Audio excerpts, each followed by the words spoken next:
అనంత కరుణామయుడు అపార కృపాశీలుడైన అల్లాహ్ పేరుతో ప్రారంభిస్తున్నాను. సూర అన్నజ్మే 4వ వివరణ 1వ రుకు.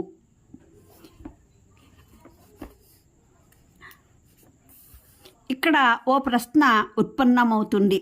ప్రవక్త మహానీయులు సల్లల్లాహు అలైహి వసల్లంను గురించి అల్లాహ్ సెలవిచ్చిన ఈ విషయం అతను తన మనోకాంక్ష ఆధారంగా ఏ మాట పలుకడు.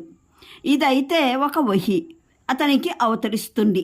ఆయన సల్లల్లాహు అలైహి వసల్లం పవిత్రమైన నోటి నుండి వెలువడే ఏ మాటలకు వర్తిస్తుంది? ఆయన పలికే సమస్త మాటలకు ఇది వర్తిస్తుందా, లేదా ఇది కొన్ని మాటలకు వర్తిస్తుంది, మరి కొన్నింటికి వర్తించదా? దీనికి సమాధానం దివ్య ఖురాన్ విషయంలో మటుకు దీని గుర్తింపు ప్రప్రథమంగా అవుతుంది. ఖురాన్ కాక ఆ మహానీయుని సల్లల్లాహు అలైహి వసల్లం నోటి నుండి వెలువడే మాటల విషయానికి వస్తే అవి 3 రకాలు కావచ్చు. ఒకటి, ఆయన ధర్మ ప్రచారంగా దైవం వైపునకు పిలువగా పలికేవి, లేదా దివ్య ఖురాన్లోని విషయాలను, దాని బోధనల్ని, దాని ఆదేశాలు నిర్దేశాలను విశదీకరించేందుకు చెప్పేవి, లేదా ఖురాన్ ఉద్దేశాన్నే నెరవేర్చడానికి చేసే హితబోధలు, ఉపదేశాలు, శిక్షణలు. వీటిని గురించి దైవం మన్నించుగాక ఇవి ఆయన తన మనస్సులో కల్పించుకుని చెబుతానని సందేహించేందుకు ఎటువంటి అవకాశమే లేదు. ఈ విషయాలలోనైతే ఆయన స్థానం వాస్తవానికి ఖురాన్కు సాధికార వ్యాఖ్యాత, వక్త, పరమ ప్రభు అల్లాహకు సాధికార ప్రతినిధి వంటిది. ఈ మాటలన్నీ ఆయనకు ఖురాన్ అవతరింపజేయబడినట్లు ఒక్కొక్క పదము అవతరింపజేయబడకపోయినా అవి తప్పనిసరిగా ఆయనకు వహీ ద్వారా గర్పబడిన బోధనలు, శిక్షణల జ్ఞానంపైన ఆధారభూతమైనవే. వీటిలోనూ ఖురాన్లోనూ గల వ్యత్యాసం ఏమిటంటే ఖురాన్లోని పదాలు, వాటి అర్థాలు అన్నీ అల్లాహ్ వద్ద నుండి వచ్చినవే కాగా ఈ ఇతర మాటలలో భావాలు, అర్థాలు మటుకు అల్లాహ్ ఆయనకు నేర్పినవే. అయినా వాటిని ఆయన తన మాటలతో అందజేసేవారు. ఈ వ్యత్యాసం కారణంగానే ఖురాన్ని వహీయే జలీ, ప్రస్ఫుటమైన వహీ అని, ఆయన సల్లల్లాహు అలైహి వసల్లం బోధించే ఇతర బోధనల్ని వహీయే ఖఫీ, గోప్యమైన వహీ అని అంటారు. రెండవ కవకు చెందిన మాటలు ఆయన దైవ వచనం సమున్నతికి జరిపే కృషిలోనూ, ధర్మ సంస్థాపన సేవలలోనూ పలికేవి. ఈ కృషిలో ఆయన సల్లల్లాహు అలైహి వసల్లం ముస్లింల సంఘనాయకునిగా, మార్గదర్శిగా విభిన్న విధులను, అసంఖ్యాకమైన బాధ్యతలను నిర్వహించవలసి వచ్చేది. వాటిలో పలుమార్లు ఆయన సల్లల్లాహు అలైహి వసల్లం తన సహచరుల సలహాలను కూడా కోరారు. తన అభిప్రాయాన్ని వదిలి వారి అభిప్రాయాన్నే అంగీకరించారు కూడా. వారు ప్రశ్నించిన సందర్భాలలో అప్పుడప్పుడు ఆయన విశదీకరించారు కూడా. తాను ఈ మాట దేవుని ఆదేశం మేరకు కాదు, తన స్వీయ అభిప్రాయంగా పలుకుతున్నానని అనేక పర్యాయాలు ఆయన సల్లల్లాహు అలైహి వసల్లం తన అనువర్తన కృషి ఇస్తిహాద్ ద్వారా ఒక మాట చెప్పగా, తర్వాత పరమప్రభు వద్ద నుండి దానికి వ్యతిరేకమైన ఆదేశము వచ్చింది. ఇటువంటి భిన్నమైన మాటలు ఆయన సల్లల్లాహు అలైహి వసల్లం ఎన్ని పలికినా వీటిలో ఏది ఆయన తన మనోకాంక్ష ఆధారంగా పలికింది కాదు, ఖచ్చితంగా కాజాలదు కూడా. పోతే అవి వహీకి ఆధారపడినవా అన్న ప్రశ్న వస్తుంది.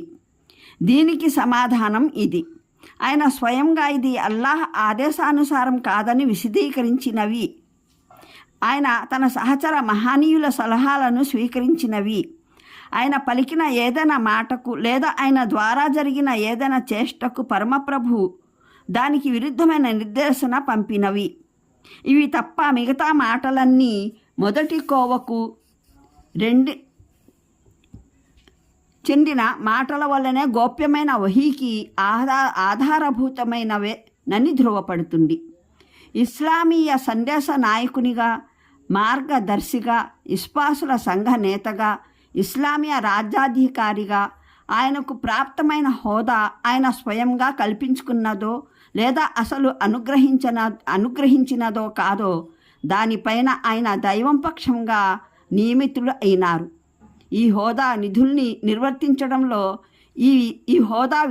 నిర్వర్తించడంలో ఆయన చెప్పేది, చేసేది ఏదైనా ఆయన స్థానం దేవుని అభీష్టానికి ప్రతినిధి వంటిది. ఈ వ్యవహారంలో ఆయన తన అనువర్తన కృషి వల్ల చెప్పిన మాటలు ఏవైనా, ఆ అనువర్తన కృషి కూడా అల్లాహకు ప్రియమైనదే. అది అల్లాహ్ ఆయన సల్లల్లాహు అలైహి వసల్లంకు ప్రసాదించిన జ్ఞానోజ్యోతి ద్వారా పరిగ్రహించినదే. అందువల్లనే ఆయన ఇస్తిహాద్ ఏమాత్రమైన అల్లాహ్ అభీష్టానికి దూరమైనట్లయితే ఇక్కడ వెంటనే ప్రస్ఫుటమైన వహీయే జలీ ద్వారా దాన్ని సంస్కరించడం జరిగింది. ఆయన చేసిన కొన్ని అనువర్తన కృషులకు జరిగిన ఈ సంస్కరణలు స్వయంగా మిగతా ఇస్తిహాదులకు సరిగ్గా దేవుని ఇష్టానికి అనుగుణంగా ఉన్నాయనడానికి ఆధారమవుతాయి. మూడవ కోవకు చెందిన మాటలు ఆయన ఒక మానవునిగా జీవితంలోని సర్వసాధారణ వ్యవహారాలలో పలికినవి. వాటి సంబంధం దైవదౌత్య విధులతో ఉండదు. ఆ మాటలు, ఆ పనులు ఆయన ప్రవక్తగా నియుక్తులై కాక మునుపును చేసేవారు, ప్రవక్తగా నియుక్తులైన తరువాత చేసేవారు. ఈ కోవకు చెందిన విషయాల పట్ల తిరస్కారులతో ఎటువంటి తగువు లేదు. తిరస్కారులు అయిన వీటి కారణంగా మార్గవిహీనులని, అపమార్గం పట్టినవారని అనలేదు. అయితే మొదటి రెండు కోవలకు చెందిన విషయాలను బట్టి వారు ఆయన పైన ఈ ఆరోపణ మోపేవారు. అందువల్ల ఈ విషయాలు అసలు చర్చనీయాంశాలే కావు. అల్లాహ్ వాటిని గురించి ఈ ఆయట్లలో సెలవిచ్చే అవకాశమే లేదు. అయితే ఈ సందర్భంలో ఈ కోవకు చెందిన మాటలు చర్చనీయాంశాలు కాకపోయినప్పటికీ వాస్తవం ఏమిటంటే దైవ సందేశహరులు సల్లల్లాహు అలైహి వసల్లం నోటి నుండి ఆయన జీవితంలోని వ్యక్తిగత కోణంలోనూ ఎన్నడూ సత్య విరుద్ధమైన మాట వెలువడేది కాదు.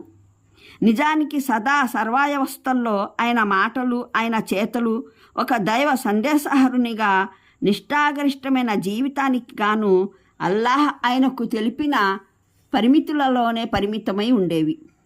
అందువల్ల యథార్థానికి వహీ జ్యోతి వాటిలోనూ క్రియాశీలమై ఉండేది.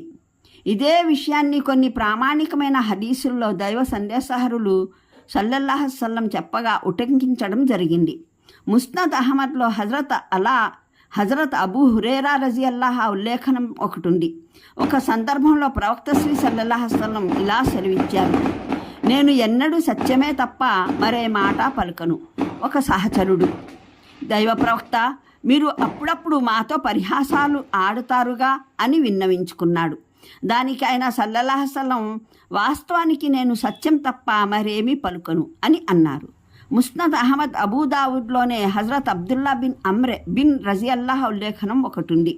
ఆయన ఇలా అన్నారు: నేను దైవ సందేశహరుని నోట ఏది విన్నా దాన్ని రాసుకునేవాణ్ణి, దాన్ని భద్రపరుచుకోవాలన్న ఉద్దేశంతో. ఖురేష్ సహచరులు నన్ను వారించారు, నీవు ప్రతి మాటను రాసుకుంటూ ఉంటావు. వాస్తవానికి దైవ సందేశహరులేమో మానవులాయే, ఎప్పుడైనా కోపంలోనూ ఏదైనా చెప్పివేయవచ్చు అని వారు చెప్పగా నేను రాయడం మానివేశాను. ఆ తర్వాత ఈ విషయాన్ని నేను దైవప్రవక్త సల్లల్లాహు అలైహి వసల్లంకు విన్నవించుకున్నాను. దానికి ఆయన సల్లల్లాహు అలైహి వసల్లం ఇలా ఉపదేశించారు: నీవు రాసుకుంటూనే పో, నా ప్రాణాలు తన గుప్పెట్లో పెట్టుకున్న ఆ స్వామి సాక్ష్యం, నా నోటి నుండి ఎన్నడూ సత్యం తప్ప వేరే మాట వెలువడనే లేదు. ఈ విషయంలో సవివరమైన చర్చకు వ్యాఖ్యాత ఉర్దూ గ్రంథం తఫహీమాత్ మొదటి భాగంలో దైవదౌత్యం దాని ఆదేశాలు అన్న వ్యాసం చూడండి. మీరు అనుమానపడుతున్నట్లుగా అతనికి నేర్పించే మనిషి ఎవడూ లేడు. ఈ జ్ఞానం అతనికి మానవతీత మార్గం ద్వారా ప్రాప్తమవుతుంది. మహాశక్తిమంతుడు అంటే ఉద్దేశం కొందరి దృష్టిలో పరమప్రభు వ్యక్తిత్వం. కానీ వ్యాఖ్యాతలు అత్యధికంగా దీని ఉద్దేశం జిబ్రీల్ అలైహిస్సలాం అని అభిప్రాయపడ్డారు.